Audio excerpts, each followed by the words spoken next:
Hi, welcome to the video, and welcome my regular viewers. This is going on my YouTube channel, so people that have subscribed to my channel already, this is going to be really different than what I normally put on here. So, me and my girlfriend here, Lizzie, we are going to be cooking a recipe from the War, Economy, and Food recipe book from 1918. This is a school assignment that I have for my final project, but we're going to be cooking from it for a grade, so... Yes. Mr. Golden, I hope you like this video. This is going to be a little different than what you're probably going to get from everyone else. So, this is all of our ingredients. Everything we've gathered here today was not purchased. We grew and have gotten from our family stuff for free that we have been grown in a garden. We know where every single thing has come from, including this really giant onion that was literally just picked.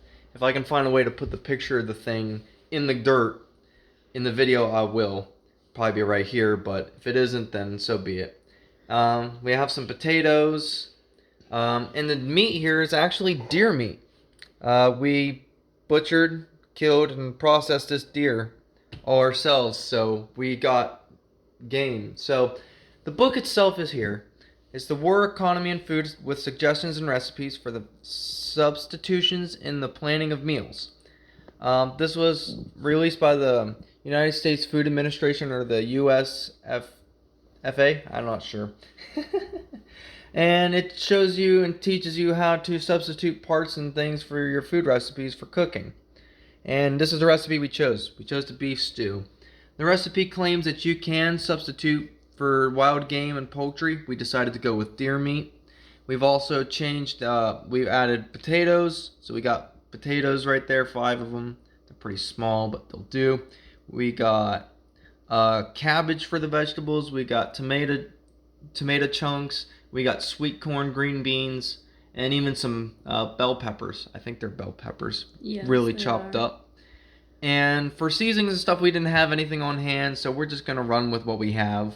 And we may just add salt and pepper to it, which we bought from the store. Kind of hurts me to say that, but this whole recipe is intended to be got from the garden and got from the environment. So I'm going to pause the video. We're going to set the camera up in the middle of the room. We're going to do a straight one-shot video of us filming this.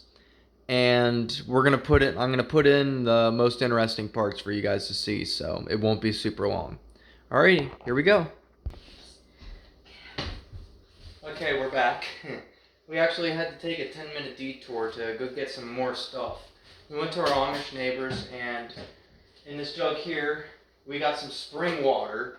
So that's water straight from the ground, and we also got some butter too. It's actually the best water. It tastes really good. We love that water. And we also got butter too. That's just homemade, right? So yes. Homemade butter too. Straight from the cows. Straight from the cows. So we got some humble ingredients, I guess. Is a good way to say. Like we milk the cows, and then we skim the cream, and then we make the butter our own. So pretty much all of that. Yes. So, all right. Well, put the water in, sweetheart, and let's get started. This is gonna be very interesting. Very interesting. Yes. All right. So. Okay. And here's the venison from our own deers and stuff.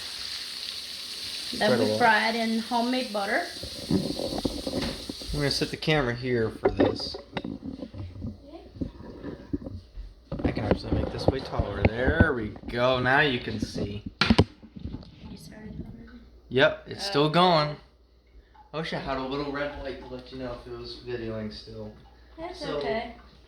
Yeah, this is gonna be very good with the venison fried in the butter. That makes a way much better taste. I never had homemade butter before, but she let me try a little piece of it. It's much sweeter and much more rich than actual store butter, so it's gonna be really good with that. It makes way more taste into your stuff, your food. How long do you think we're gonna wind up doing this for? It's probably gonna take more than, like, let's say 20 minutes probably. To brown the meat? To brown the meat is just like 15 minutes. Okay. Okay, now we're ready to peel the potatoes. Now I'm gonna fight doing some other things. I'll take care of this. Okay, thank you. In here. This is English water. This is just tap water that my mom's filtered. But we already have our spring water put into the container. Let me turn that off. It's pretty noisy actually. Okay. Whoops, just And now this is sweet corn from the gardens and stuff from last summer. So I'll put the sweet corn in here to the water.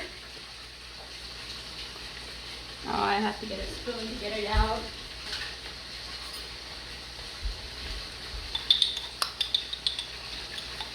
We had froze it.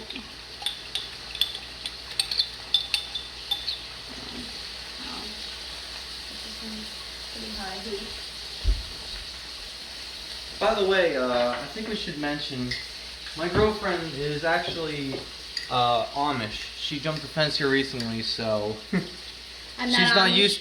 I'm not Amish anymore. but she's used to wood stoves that take a little while to get warm. Yeah. I'd like to run this so it doesn't blow smoke right in front of us. And I'm out of a family of 7, so I know how to cook. Thank goodness. She says I can cook pretty good too, but I don't always believe her. It's true though, especially for being an only child. I guess it's true. I'm gonna leave this sit out over here. This jug of water we got, because it's not dirty. It's had purified water go through it, so I wouldn't worry about it. And we're gonna have to get this back to Levi and them. So the meat's going fast again. Yes, I heard. Just want to turn the heat down a little bit. I don't know if that'd be enough, but we'll see what it does. Now comes the boring part where we just sit and wait for it to cook. We'll get back to you when we get to another major step. So we're just adding in the green beans here. They're just going in. We haven't had the heat yet. Corn's in there too. It's just all sitting there waiting, ready to go. Meat's still cooking. And next is red and green bell peppers, which are very good. We're going to try to add some spice because we didn't have any natural spices with us, homegrown spices, so we figured bell peppers would add a little bit more flavor. The recipe didn't exactly say you could use those, but we're going to add it anyways, so that way it'll be a little better. We're also adding cabbage in here. Yes. Because we want a little bit of substance to it. Honestly, as much meat as we're adding to everything else, it's going to be almost a vegetable soup at this point, but we wanted to have a lot of different flavors in this, so it'd be kind of more interesting. And so it's really healthy. yes, So.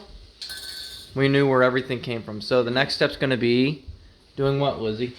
Tomatoes, or the potatoes, sorry.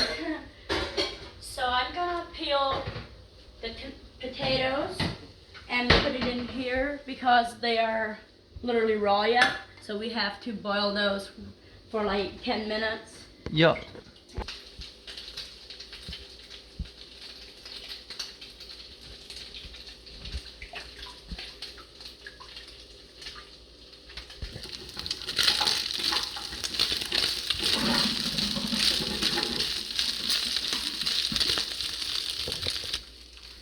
Alright, now the big step. We're going to merge everything together. Yes. This is the fried meat here, which is very tasty. Smells so good. It does. Like, it smells really good.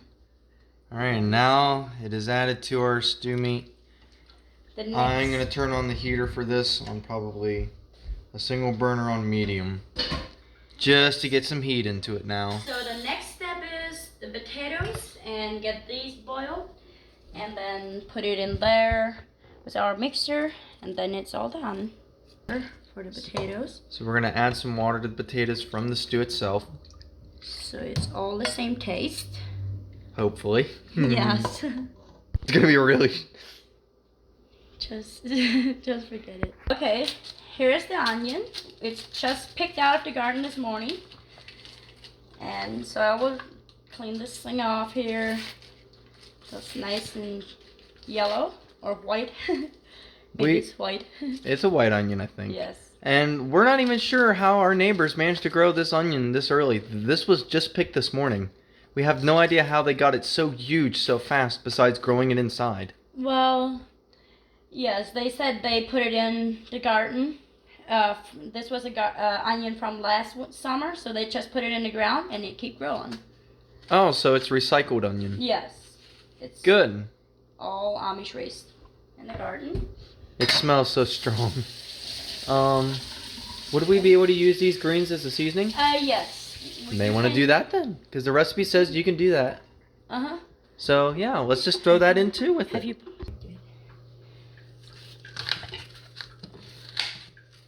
So we are going to use the greens. We decided. We're both very indecisive people. She's adding onion to the pan, by the way, behind you guys. So Yes. we want to leave these like little rings. You think that'd be good? Yeah, that's okay. Yes, Okay. that's okay. We'll do that then. Okay. In the pan, right? Yes, in the pan. In the pan. Oh, there's one giant piece. Whoops. I'll have to fix this. Okay. It's all fixed and it's all cooking up.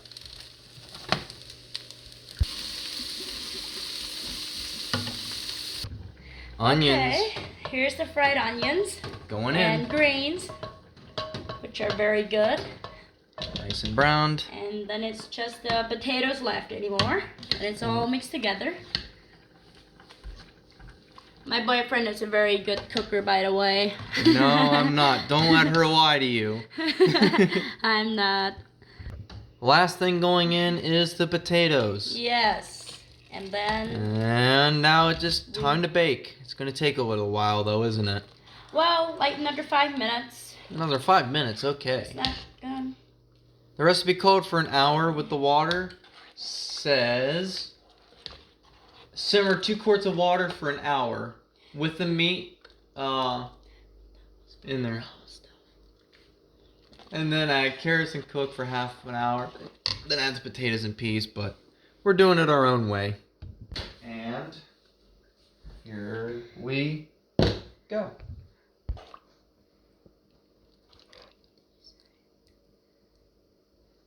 Okay, here's the stew. We both are gonna taste it. It smells so good. Yes. So good. I can't wait to taste it. And that's exactly what we are going to do here. Alright, get yourself sat down and let's get started. Hang on, wait for me. Speed demon. Alright. Well, we're going to probably burn ourselves here, but it smells so good. We didn't add salt, we didn't add pepper. Nothing. We didn't add anything to it. We don't have parsley seasonings or anything like that in it. We'll probably taste it, see if it does need something like that added to it. So, go ahead, Liz. What do you think? It's pretty hot. It's pretty hot. Okay, we may have to wait a second. It may be way too hot to eat at the moment. Okay. It's very hot, but it's good. I mean, it's flat. It needs definitely salt, Need salt. but it's good. It's very tasty though, without anything. That's good. That's kind of what I wanted. But It yeah, is if anyone wants to eat something, it would be salt.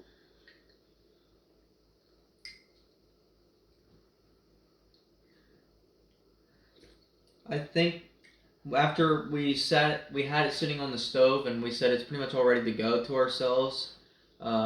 You can smell the deer. You can smell that it's deer. You can tell that it's deer meat, not like beef or something. Yes, it's very good. Oh my gosh, it smells so strong. So nice. It's the one thing I can smell. But you can smell onions. Yeah, I can't smell onions. We cut up the onions. My eyes didn't water. Hers didn't either, but she's tougher than me. That's kind of unusual. Women tougher than the men's, but yeah, I am. Probably. Yeah, it is a little flat. It's good for what it is, with no seasonings of any kind added to it. It's very flat. I don't know what it could possibly use, but it's really good. It's like good. it? Yeah, it's good. It does need a lot of salt. Yes. And it does need a little extra something else. Pepper, I think, and garlic. Pepper and garlic. Yeah, garlic and pepper, which we could have got garlic, but Yeah. I don't think we had any cloves that were any Actually, good. I do have garlic powder downstairs Okay, that but we could use, but we'll see. alrighty. Well, I guess this is gonna end the video for us. We may add a little bit of seasonings to it that are store bought, but everything we have here was made ourselves. So, hey, thank you guys so much for watching. Any of you guys that are my channel regulars, go visit in the comments. Tell me what you think. Hopefully the video doesn't cut around too much, and it's a little hard to follow. I hope it ain't, but yep. Thank you so much for watching.